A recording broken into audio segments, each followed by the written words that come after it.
Okay, hi guys, this is Miss Isabel here. This is my first time ever recording a lecture, so we'll see how this goes. Okay, for this lesson, we'll be covering chi-square tests, and it's pronounced chi, even though it's spelled chi, and it's written as this capital Greek letter X.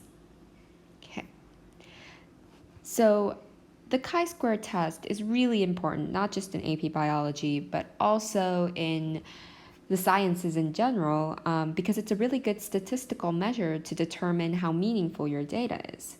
And so the whole purpose of this chi-squared test is to take your observed data from your experiment and see how well it fits with your expected data. So sometimes it's called the goodness of fit test or hypothesis testing. Now, let's look at an example to help you better understand this concept and why it's useful. Okay, so let's say you're old enough to go to a casino. And you go to a casino and you play the dice game.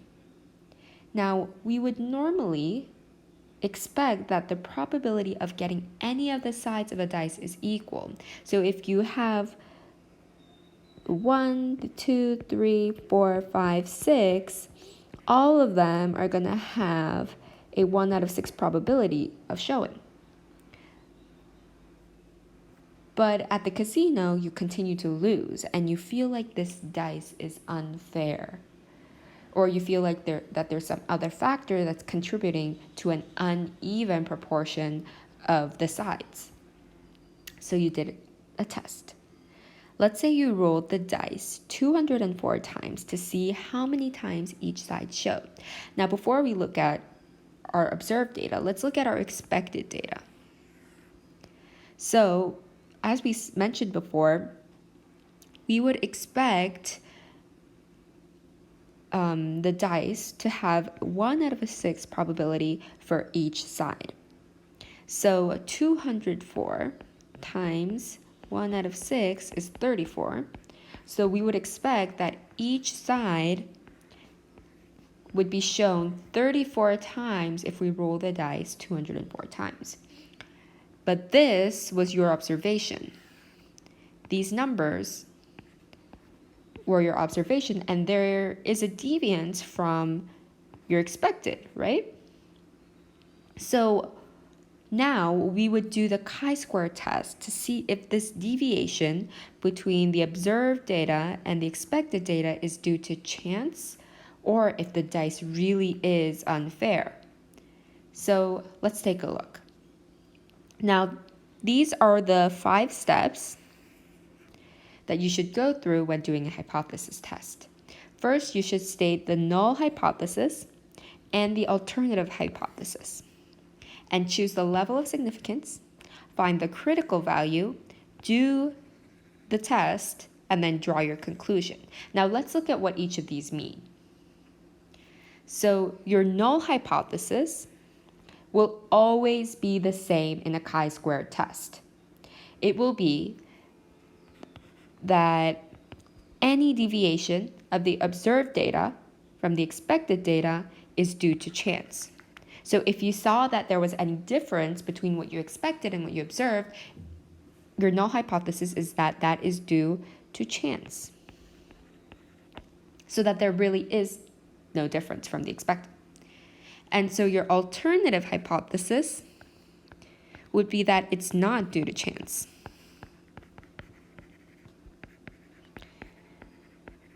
Okay, so through the chi-square test, you would either choose to accept this null hypothesis or reject it and use the alternative hypothesis. Okay, so remember, after you state the null hypothesis and the alternative hypothesis, you need to choose your level of significance and critical value. So what does level of significance mean? It's usually noted as the small alpha, and it's the probability of rejecting the null hypothesis when you actually shouldn't have. For example, if we say that there is a significance level of 0.05, that means that there's a 5% risk of concluding that a difference exists when there actually is no difference. So in other words, we can phrase this as a 95% confidence level that you chose the right conclusion.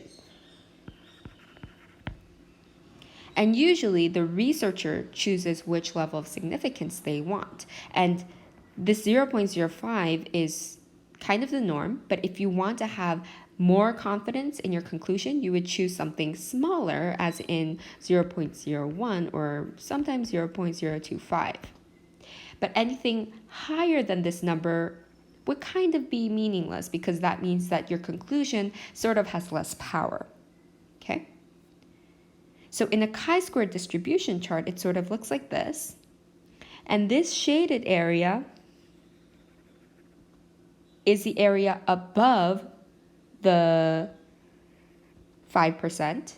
So if your chi-squared value that you calculate lands in this area, you would reject your null hypothesis. Your null hypothesis. Okay, and then this value that indicates the starting point of this 5% is the critical value. So this is the value that decides if it's bigger than this value, you should reject. If it's lower than this value, you should accept the null hypothesis. Okay? So we learned what the null hypothesis is, the alternative, level of significance, and the critical value. And so now we have to find the test statistic, which in this case is the chi-squared. Okay. So again, the critical value is a point that separates the rejection region from the rest. Okay.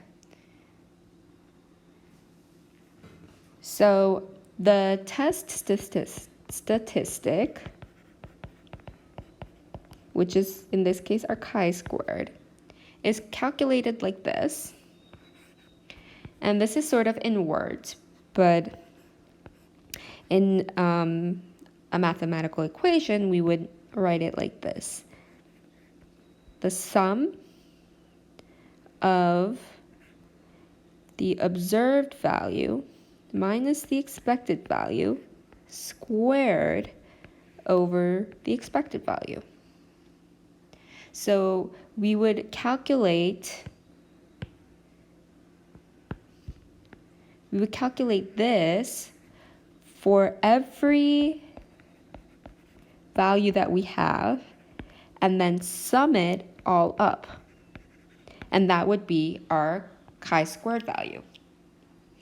And then we would look at this chart or this graph and see where our chi-squared value falls. If our chi-squared value falls somewhere here or above 16.9, then we would reject our hypothesis, our null hypothesis.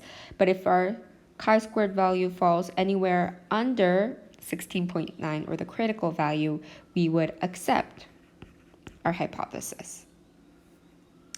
Okay, so let's go back to our gambling problem. So remember, these are our observed values and these are our expected values. So let's do our hypothesis testing. So what's our null hypothesis? Our null hypothesis is that, remember, it's always the same whenever you do a chi-square test. It's that any deviation from the observed value and the expected value is due to chance. And the alternative hypothesis is that this deviation is not due to chance. Okay. So then what should we choose as our significance value? Well, usually, most of the time, we'll choose 0.05, which means we have 95% confidence in our conclusion. Okay, now let's find our critical value. Usually you will be given a chart like this, where it has degree of freedom, and then like this, and then your significance value. So we know what a significance value is, but what's degree of freedom? In like a dictionary, it would say the minimum number of independent coordinates that can specify the position of the system completely. In other words, it means you have your number of categories and it's -1. So in our case with the dice, we would have 6 categories, right? Because the dice has 6 sides. And -1 would be our degree of freedom, which is 5. Okay? So let's look at what our critical value is. Now, our significance value is 0.05.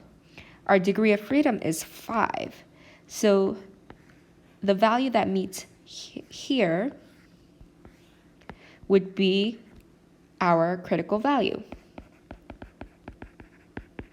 So when we do our chi-squared calculation, if it's above this critical value, we reject our null hypothesis. If our chi-square value is below the critical value, we accept our null hypothesis. Okay? Okay, so let's calculate our chi-squared value. And for this, we should go back to our observations and expecteds. So remember, chi-squared value is the sum of observed minus expected squared over expected. Okay, so let's do this for all 6 values. So for the first value, it would be 25 minus 34 squared over 34.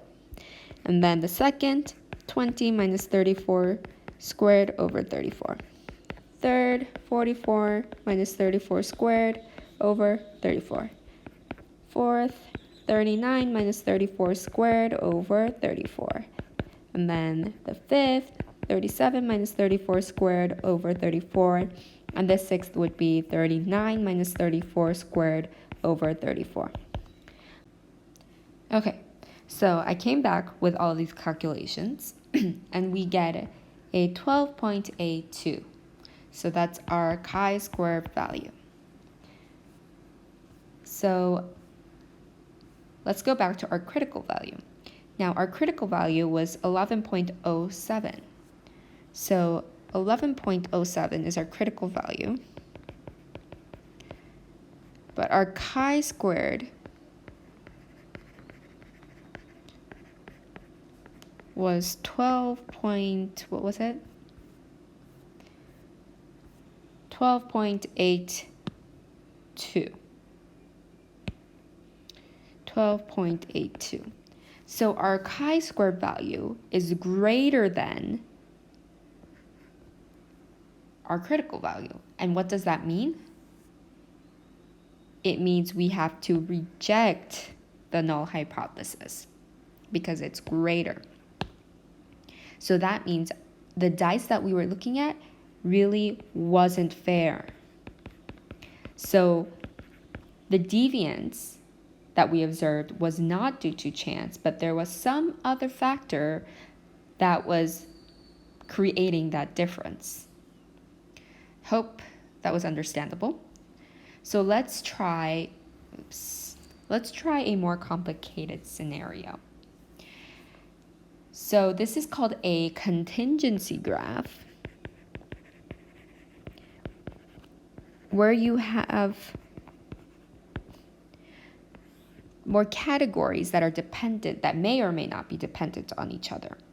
So let's say you ask a group of students, which animal do you prefer, cat or dog? And you want to know if the answer to that question is dependent on the gender of the student. And I'm sorry for this example that the gender is binary, but just so that we can keep things simple, let's say we have female and male, and see if that has any dependency.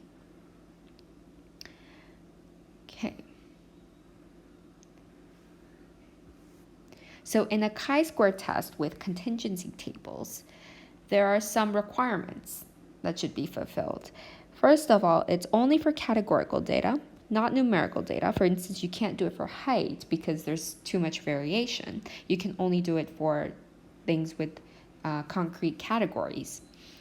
And the numbers must be large enough. So the numbers that you collect must be at least more than 5. But other than that, the process is pretty much similar to what we've seen in our dice problem. So let's go back to this chart. So what would be our null hypothesis? Remember, it's always the same. It's that any deviance from the observed and expected is due to chance. And the alternative hypothesis is just the opposite, that no, not due to chance.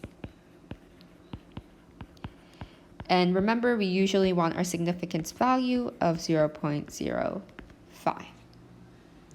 Okay, so in the contingency table, what's kind of different from what we just looked at through our dice problem is that we have the observed values here, but what is our expected value?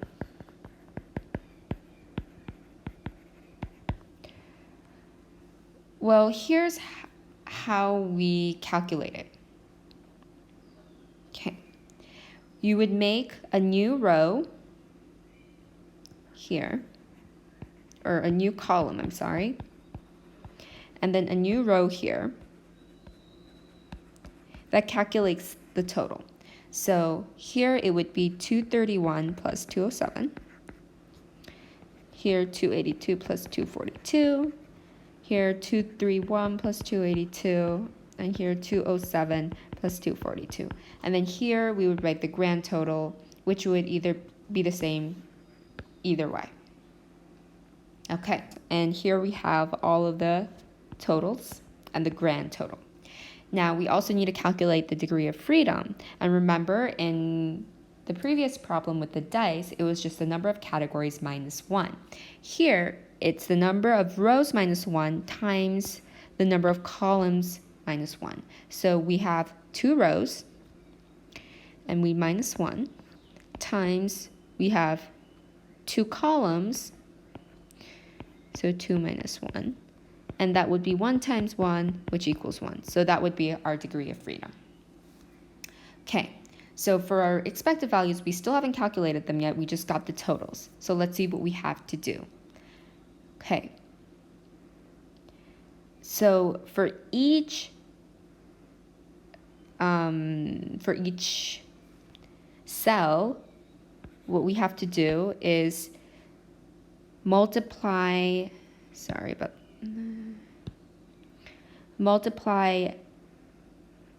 the total for each category that it's part of and divide it by the grand total. So for female and cats, you would have total female times total cats divided by grand total. For female and dogs, you would have total female times total dogs divided by grand total. Same goes for male and cats and male and dogs. So I think I've done that calculation. Okay. So before we go to that calculation, let's look at our critical value. Remember, it was row minus 1 times column minus 1, which was 1. So that's our degree of freedom. And we chose 0.05 as our significant level. And so we get a critical value of 3.841. Okay? So just keep that in mind. Our critical value is 3.841. And this was the calculation that I just did in the previous, where we multiply total cats, total females, divided by grand total to get this. And same for all of the others. So now we do the same thing we did from the dice problem. Our chi-squared equation is the sum of observed values minus expected squared over expected. So we do that for these 4 cells.